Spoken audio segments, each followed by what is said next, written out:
네, 안녕하세요. 주식은 역시 기릿의 히릿입니다. 안녕하세요, 기린이 분들. 자, 벌써 12월이죠. 12월 한 달 동안 현명하게 돈을 쓰는 방법이 있다고 해서 그 내용을 가지고 와봤습니다. 연말정산을 하고 환급받는 13월의 월급을 늘리는 방법. 그 방법을 한번 알아보도록 할게요. Let's hit it!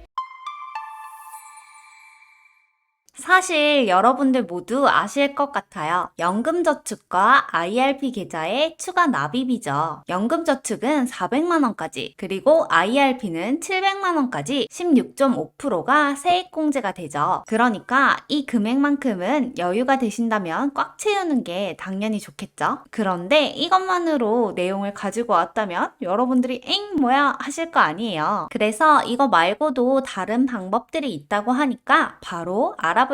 먼저 기부입니다. 안 입는 옷이나 잡화, 도서, 가전 같은 물품을 기부하는 건데요. 상태가 좋고 깨끗한 옷은 아름다운 가게라는 곳에 기부를 하게 되면 기부금 영수증을 받을 수 있다고 합니다. 1000만원 이하까지는 15%, 1000만원 초과되는 금액은 30%까지 공제가 된다고 하고요. 근로소득의 30%까지 공제를 받을 수 있다고 합니다. 자, 그리고 두 번째입니다. 이건 잘 모르시는 분들이 많으실 것 같은데 저도 몰랐거든요. 안경이랑 렌즈를 구입한 비용을 따로 챙겨두는 겁니다. 우리나라에는 근시랑 난시의 인구 비중이 높다고 해요. 그래서 시력 교정용 안경과 컨택트 렌즈 구입비를 부양가족 한 명당 50만원 한도에서 의료비 공제가 된다고 합니다. 예를 들어서 가족 4명이 안경을 쓰게 되면 200만원까지도 공제가 되겠네요. 그리고 현금 영수증이나 신용카드로 구매하는 소득공제랑 의료비 세액공제를 이중으로 적용을 받을 수 있다고 해요. 그러니까 안경과 렌즈를 구입한 영수증은 꼭 따로 챙겨두시고 의료비 공제를 따로 적용하시는 게 현명한 방법이겠죠. 그런데 참고로 주의할 점이 있다고 합니다. 의료비 공제는 총소득의 3% 이상의 금액이 되어야 공제가 가능하다고 하니까요. 예를 들어서 의료비 공제 신청하는 금액 자체가 낮다면 맞벌이 부부라면 소득이 낮은 쪽에다 몰아주는 것도 한 가지 방법이겠죠. 그리고 신용카드 말고 체크카드랑 현금 영수증을 사용하는 겁니다. 소득 공제는 총 급여의 25%를 초과하는 만큼만 공제를 해주죠. 그런데 신용카드랑 현금 그리고 체크카드의 공제 비율이 다릅니다. 공제 비율을 보면 체크카드랑 현금 영수증은 30% 그리고 신용카드는 15%인데요. 이게 무슨 말이냐면 예를 들어서 10,000원을 쓰면 신용카드 같은 경우에는 1,500원 그런데 현금을 썼다면 3,000원까지 공제를 해준다는 거예요. 그러니까 공제 비율만 본다면 당연히 현금이나 체크카드를 써야겠죠. 그런데 현금이나 체크카드는 신용카드에 비해서 카드사 혜택이나 포인트 적립 같은 부분들이 많이 부족하잖아요. 그렇기 때문에 내 급여의 25%에 도달할 때까지는 신용카드를 쓰시는 게 좋고요. 그리고 만약에 25%를 초과했다면 그 이후부터는 현금과 체크카드를 쓰는 게 더 유리하다고 합니다. 그래서 12월 달에는 체크카드나 현금 영수증을 사용하는 게 공제 한도에도 더 빨리 도달할 수 있으니까 좋겠죠? 그런데 예를 들어서 신용카드로 어차피 올해까지 쓴 금액이 많다면 그래서 소득 공제 한도까지 금액을 사용을 했다면 체크카드나 현금 영수증을 사용하실 필요는 당연히 없겠죠. 자, 그리고 신용카드 소득 공제 한도가 초과되면 전통시장에서 사용하거나 제로페이를 쓰면 최대 100만원까지 추가로 공제를 해준다고 합니다. 참고로 지난주에 올려드렸었죠? 윈터 페스티벌이 기억나실지 모르겠네요. 12월에는 정해진 기간 안에 전통시장에서 물품을 사용하고 또 그 영수증으로 복권도 신청할 수 있으니까요. 이 부분도 기억하셔서 현명하게 소비를 할 수 있으면 더 좋겠네요. 또 대중교통을 이용해도 별도로 100만원까지 추가로 공제가 되는데요. 대중교통에서 당연히 택시는 안 되겠죠. 그리고 급여가 7천만원 이하 이하일 경우에는 도서, 신문, 공연, 박물관, 미술관 같은 문화생활을 할 때도 100만 원까지 추가로 공제를 해준다고 합니다. 그러니까 연말에 문화생활을 해보시는 것도 당연히 좋겠죠? 자, 그리고 마지막으로 혼인신고를 하면 소득공제를 받을 수 있다고 합니다. 혼인신고를 하면 소득이 없는 배우자나 배우자 부모님에 대해서 기본공제를 받을 수 있고요. 그리고 근로소득이 있는 여성 근로자의 경우에 총 급여가 4,147만 원 이하일 경우에는 부녀자 공제 50만 원이 가능하다고 합니다. 생각보다 그렇게 금액이 크지 않다고 느끼실 수 있지만 그래도 내년 초나 올해 말에 결혼을 생각해두고 계신다면 올해 안까지 혼인신고를 미리 하시는 것도 방법이 될 수 있겠죠. 자, 그리고 마지막으로 사람들마다 이미 금액을 얼마나 썼는지, 소득공제가 얼만큼 될 수 있는지 이런 것들이 다 다르잖아요. 그래서 국세청 홈택스에 들어가시면 이렇게 조회 발급에서 연말정산을 보시면 연말정산 미리 보기라는 게 있습니다. 이걸 클릭하셔서 내가 공제를 얼마까지 받을 수 있는지 이런 것도 미리 확인해 보시고 12월 한 달 동안 어떻게 소비하실지를 계획하시면 되겠죠? 자, 지금까지 13월의 월급을 한 푼이라도 더 받는 방법을 알아봤는데요. 여러분들께 도움되는 정보가 있었으면 좋겠습니다. 오늘도 시청해주셔서 정말 감사합니다. 지금까지 히리시였습니다.